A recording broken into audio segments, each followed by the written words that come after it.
이 본 말씀을 통해서 고급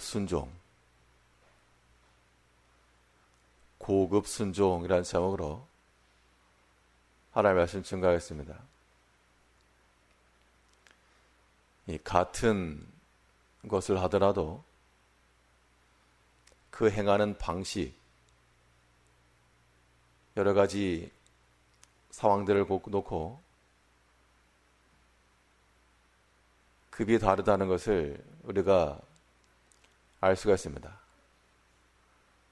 그래서 초급에 속한 사람이 하는 것과 중급에 속한 사람이 하는 것과 고급에 속한 사람이 하는 것이 같은 것을 하더라도 다를 수밖에 없습니다.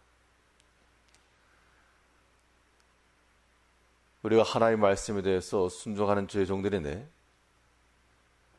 그 순종함에 있어서도 초보자가 있고 중수가 있고 또 고급 스킬을 구사하는 그러한 순종자가 있는 겁니다. 당연히 우리 성도들은 높은 수준의 순종이 있어야 됩니다.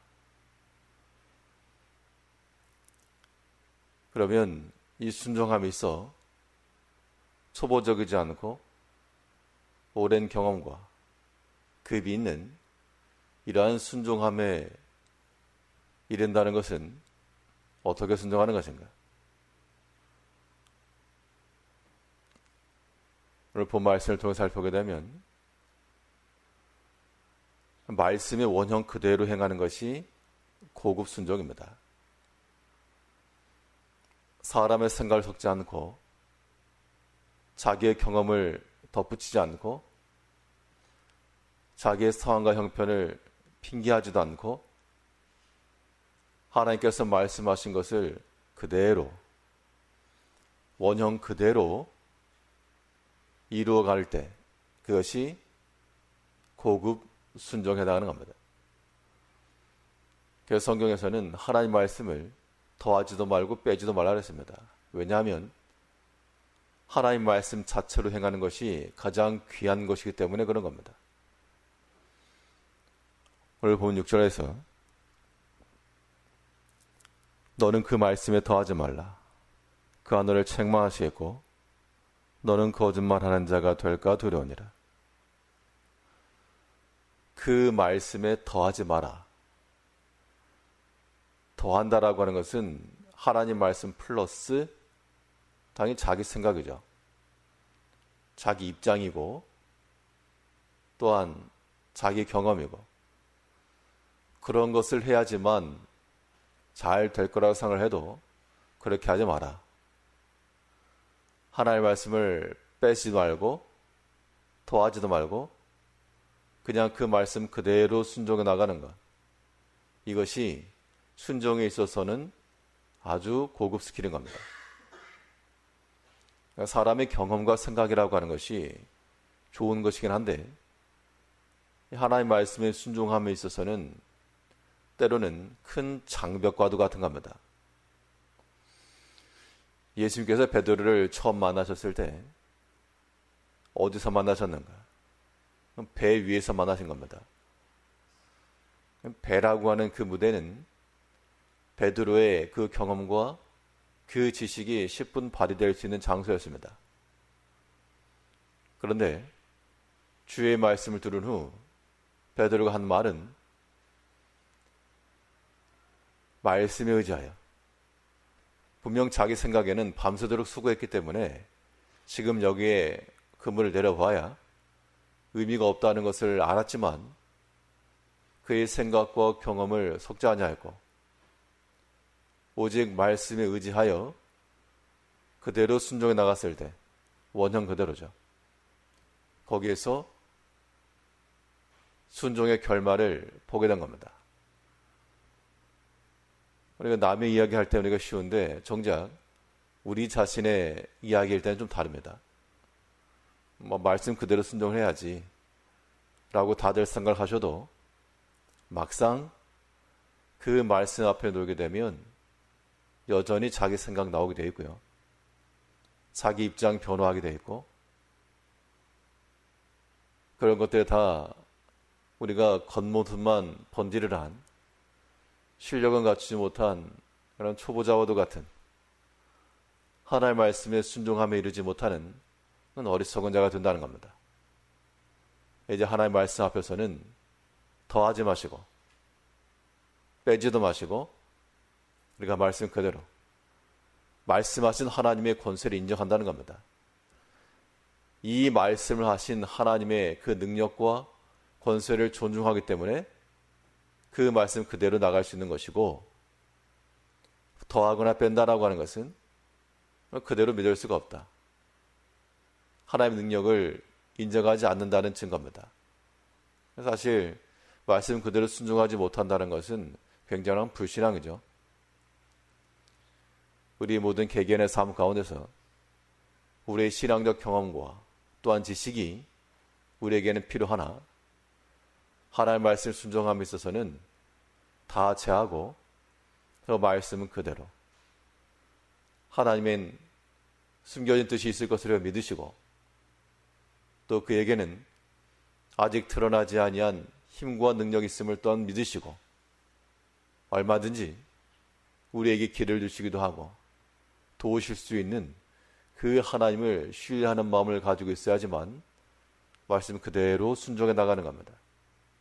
이게 순종에 있어서의 고급적인 기술이죠. 또 우리가 하나님의 말씀에 순종하면서 온전하게 순종한다는 것은 언제 가능가 하면 하나님에 대한 경외심을 가질 때 가능한 겁니다. 순종이라고 하는 그 액션, 행동 자체도 중요하겠으나 그 행동을 하게 되는 그 근본, 바탕, 이건 더 중요합니다. 순종이라 함은 하나님의 말씀을 그대로 행하는 것인데, 왜 그렇게 하는가? 왜 하나님 말씀대로 행해야 되는가? 그 이유를 생각하게 되면 우리는 답을 더 수월하게 얻을 수가 있습니다. 우리에게 말씀하시는 그 하나님이 참으로 나에게 능력을 베푸실 수 있는 하나님이심을 믿을 때, 그때 우리가 가감없이 순종할 수가 있고요.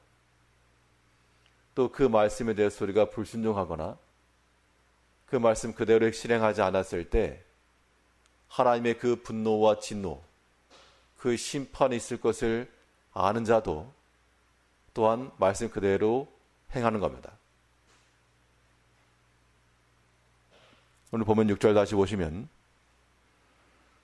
너는 그 말씀에 더하지 말라. 그가 너를 책망하시겠고 너는 거짓말하는 자가 될까 두려우니라. 우리가 말씀 그대로 순종할 이유는 하나님의 능력을 신뢰하기 때문에, 그 말씀하신 대로 이루실 것을 믿기 때문에 순종하는 것이요.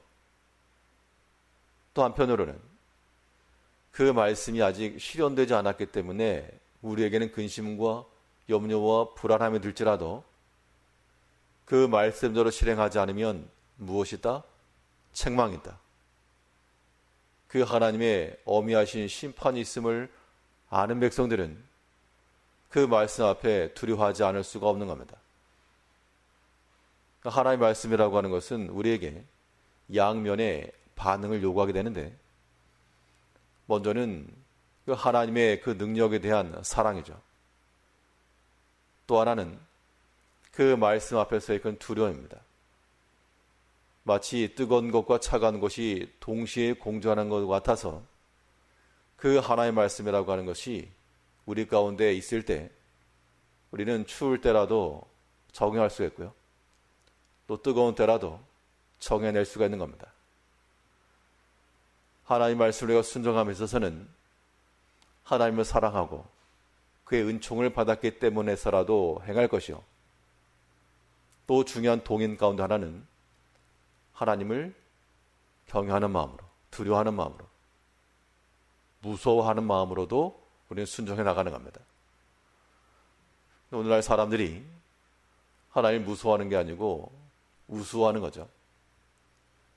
그의 말씀을 우리가 대수롭게 여기지 않고, 또한 우리를 어미하시고 심판하신 하나님을 염두에 두지도 않고, 이러한 이유가 다 하나님께서 단번에 심판하지 않으시기 때문에 인생의 죄를 범하기에 담대해진 결과입니다. 우리가 그런 어리석은 가운데 빠지지 아니하도록 하나님 말씀 앞에서는 그의 능력을 신뢰하는 마음으로 기대감과 설렘으로 그 말씀을 순종하는 자가 되어야 될 것이요, 또 그 하나님 말씀 앞에서 이 말씀대로 이루어지지 않았을 때 하나님의 그 두려운 심판이 있을 것을 또한 믿고 하나님을 경외하고 또한 그를 존중하는 마음으로도 우리는 온전한 순종자들이 되어야 됩니다. 오랜 시간이 지나면 이제 수준이 좀 높아져야 되겠습니다. 우리가 사람의 목소리를 내는 데만 있어서는 고급자가 되지 않고 하나님의 말씀을 순종함에 있어서도 이제 하수의 틀을 벗고 좀 고수의 단계를 이르러서 참으로 하나님이 기뻐하실 만한, 하나님이 차실 만한 순종자로 살아가는 성도님들 되시길 바라겠습니다. 기도하겠습니다.